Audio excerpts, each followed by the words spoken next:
ನೋಡಿ ನಾವು ತೋರಿಸ್ತಾ ಇದ್ದೀವಿ, ಬೋರ್ಡ್ ಚೇಂಜ್ ಆಯಿತು. ಇದೇ ನೋಡಿ ಡಿ ಕೆ ಶಿವಕುಮಾರ್ ಮುಖ್ಯಮಂತ್ರಿ ಅನ್ನುವಂಥ ಬೋರ್ಡ್, ಅದಕ್ಕೊಂದು ಹಾರ ನೋಡಿ, ಆ ಬೋರ್ಡನ್ನು ಹಾಕ್ತಾ ಇದ್ದಾರೆ both sides. D K Shivakumar ಮುಖ್ಯಮಂತ್ರಿ.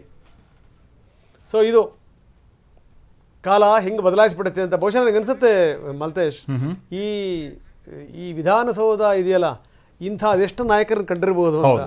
ಅದೆಷ್ಟು ಬೋರ್ಡ್ಗಳು ಎದ್ವೋ, ಅದೆಷ್ಟು ಬೋರ್ಡ್ಗಳು ಬಿದ್ದುವೋ ಗೊತ್ತಿಲ್ಲ. ಕೆಲವರಂತೂ ಬೋರ್ಡ್ ಇಲ್ದಂಗೆ ಆಗ್ಬಿಟ್ರು. ಸೊ ನಾವು ಬಳಸ್ತೀವಲ್ಲ ಬೋರ್ಡ್ ಇಲ್ದಂಗೆ ಆದರು ಅಂತ, ಬೆಸ್ಟ್ ಎಕ್ಸಾಂಪಲ್. ಕರೆಕ್ಟ್. ಸೊ ಹೀಗೆ ಯಾರ್ಯಾರಿಗೆ ಈ ಬೋರ್ಡ್ ಭಾಗ್ಯ ಬಂದ್ಬಿಡುತ್ತೋ ಹೇಳೋಕ್ಕಾಗಲ್ಲ. ಈ ಕೊಠಡಿಯ ಒಳಗಡೆಗೆ ಅಜ್ಜಯ್ಯ ಬಂದು ಪೂಜೆ ಮಾಡ್ತಾರೆ. ಅದಕ್ಕೋಸ್ಕರ ಅವ್ರು ಬರ್ತಾನೆ ಅಕ್ಷತೆಯನ್ನು ಹಾಕ್ತಾನೆ ಬಂದರು, ಕೈಯಲ್ಲಿ ಕಮಂಡಲವನ್ನು ಹಿಡ್ಕೊಂಡು. ಈಗ ಒಳಗಡೆ ಪೂಜೆಗೆಲ್ಲ ಸಿದ್ಧತೆಗಳಾಗಿದೆ. ಸೊ ಅವ್ರು ಹೇಳಿದಂಥ ಸಂದರ್ಭದಲ್ಲೇ ಇವರು ಒಳಗಡೆಗೆ ಕಾಲಿಡುವಂಥದ್ದು ನಿಶ್ಚಿತ. ಡಾಕ್ಟರ್ ಕರಿ ಋಷಭ ದೇಶಿಕೇಂದ್ರ ಶಿವಯೋಗೀಶ್ವರ ಸ್ವಾಮೀಜಿ ಈಗ ಆಲ್ರೆಡಿ ಅವರು ವಿಧಾನಸೌಧಕ್ಕೂ ಬಂದಿದ್ದಾರೆ.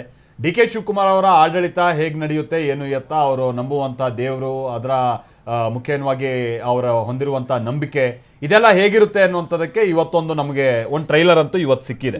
ಯಾಕಂತಂದರೆ ಅವರು ಪದಗ್ರಹಣದ ಸಂದರ್ಭದಲ್ಲೂ ಕೂಡ ಅಜ್ಜಯ್ಯನಿಗೆ ಹೋಗಿ ಅವರು ಹೂಗಳನ್ನು ಸುರಿದು ಆನಂತರದಲ್ಲಿ ಅವರು ಮುಖ್ಯಮಂತ್ರಿಯಾಗಿ ಪದಗ್ರಹಣ ಮಾಡಿದಂಥದ್ದು.